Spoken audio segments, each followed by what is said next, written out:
Well, Sean Dyche is back. He spent almost a decade, don't forget, at Burnley, leading them to multiple Premier League promotions and notably qualifying for the Europa League in 2018.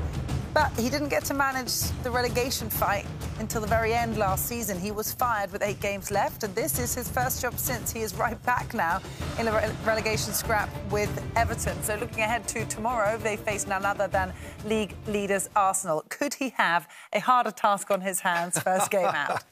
No, he couldn't. I mean, very difficult game. But what I would say is I think it's the right man for this job. A very difficult job, particularly in the window. They lost their best player, really, in Anthony Gordon, joint top scorer for the team, was unhappy. He's been allowed to go, and nobody came in with that money. Really disappointing for the Everton fans. But Dyche's job is to reconnect with the fans. I'm sure he'll grind. I'm sure it'll be super well-organised and pragmatic football. There's better players at Everton than he had at Burnley.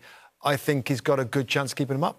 Yeah, it's interesting when you haven't had the experience from being in this position. We spoke about this a lot with Frank Lampard last season. Obviously, he's now gone. They are facing a team, though, that have been just so impressive this season. How do you beat Arsenal right now? Yeah, they've been incredible. I think the team that's come... Obviously, I know that they got beat by Manchester United at Old Trafford, but a team that really set the tone against them was Newcastle. You know, it took a few minutes for them to adjust, but then Newcastle got the well-deserved 0-0 draw. And I think that's what Sean Dyche will be saying to his players. Make the game physical.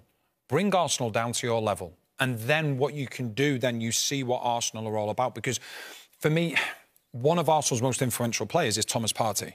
Now, he's a doubt for tomorrow. If he's missing, then I think it changes the whole dynamics of the game. And I think that Everton make it a physical game. It'll be a second ball game. And if Arsenal can deal with that... Do you think Arsenal will allow it to be a second ball game? I just think that Arsenal's football is so grooved at the moment.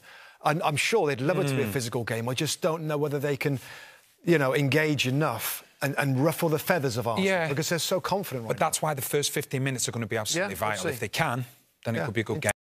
Hi there, I'm Rebecca Lowe, studio host for NBC's coverage of the Premier League. Don't forget to hit subscribe to watch more videos all season long. For even more Premier League content, from original series to live matches, head over to Peacock and be sure to tune in for Premier League mornings every weekend on USA Network and on Peacock. We will see you over there.